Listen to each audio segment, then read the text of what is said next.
আসসালামু আলাইকুম। জাতীয় বিশ্ববিদ্যালয়ের ডিগ্রি দ্বিতীয় বর্ষের আগামী ২৬শে জুন অনুষ্ঠিতব্য মনোবিজ্ঞান তৃতীয় পত্রের চূড়ান্ত শর্ট সাজেশন নিয়ে আজকের ক্লাসে আমরা আলোচনা করব। এই ক্লাসে আমরা মনোবিজ্ঞান তৃতীয় পত্রের সেই সব প্রশ্ন তুলে ধরেছি যে প্রশ্নগুলো এবারের পরীক্ষার জন্য সবচেয়ে বেশি গুরুত্বপূর্ণ। আমরা মনে করি এই সাজেশনের একটি প্রশ্ন ছেড়েও তোমার পরীক্ষার হলে যাওয়া উচিত হবে না।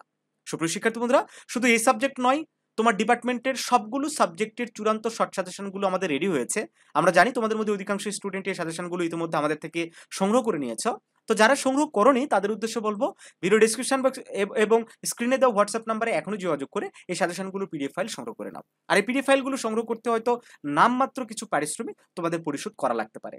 ঠিক আছে? তো আশা করছি সেটা তোমাদের সমস্যা হবে না।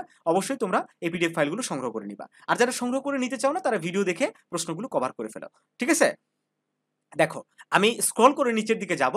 তোমরা স্ক্রিনশট দিয়ে অথবা ভিডিওটি পজ করে প্রশ্নগুলো খাতায় তুলে নিয়ে আয়ত্ত করে ফেলার চেষ্টা করবে। মাত্র আমরা ক বিভাগ থেকে খুব বেশি আমরা প্রশ্ন দেইনি, হ্যাঁ? দেখো আমি যদি দেখাই একটু। আচ্ছা, ক বিভাগ থেকে মাত্র ২৯ টা প্রশ্ন দিয়েছি। আচ্ছা, আমি স্ক্রল করে যাই, হ্যাঁ? দেখো। আর ক বিভাগে আমাদের সাজেশনে কিন্তু ক বিভাগের অ্যান্সার সহ দেওয়া আছে, হ্যাঁ? এখানে কিন্তু আমরা অ্যান্সার সহ দেইনি। দেখো। একটু ধৈর্য সহকারে দেখবা। এরপরে খ বিভাগ। আরেকটা বিষয়, এই সাজেশনটার সাথে অবশ্যই কিন্তু ২০২০ সাল পড়তেই হবে তোমাকে। শুধু এই সাবজেক্ট নয়, ডিগ্রি দ্বিতীয় বর্ষের প্রত্যেকটা পরীক্ষার জন্যই ২০২০ সালের প্রত্যেকটা প্রশ্ন খুবই গুরুত্বপূর্ণ, মাচ ইম্পোর্টেন্ট। সো এই প্রশ্নগুলা তোমাকে পড়তেই হবে আলাদা করে। ঠিক আছে?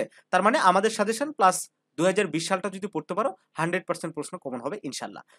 ১১ টি প্রশ্ন খ বিভাগ থেকে আমরা দিয়েছি। গ বিভাগ থেকে দিয়েছি কয়টি দেখো ভালোভাবে।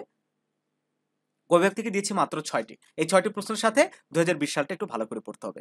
সুপ্রিয় শিক্ষার্থী বন্ধুরা, আমি আবারও বলছি, যারা এই শর্ট সাজেশনগুলো পিডিএফ ফাইল সংগ্রহ করে নিতে চাও তারা এখনই হোয়াটসঅ্যাপ নাম্বারে যোগাযোগ করো, ইমো নাম্বারে যোগাযোগ করো, পিডিএফ ফাইলগুলো সংগ্রহ করে নাও। আর যেকোনো প্রয়োজনে জার্নাল বিডি টিম সবসময় তোমাদের পাশে আছে।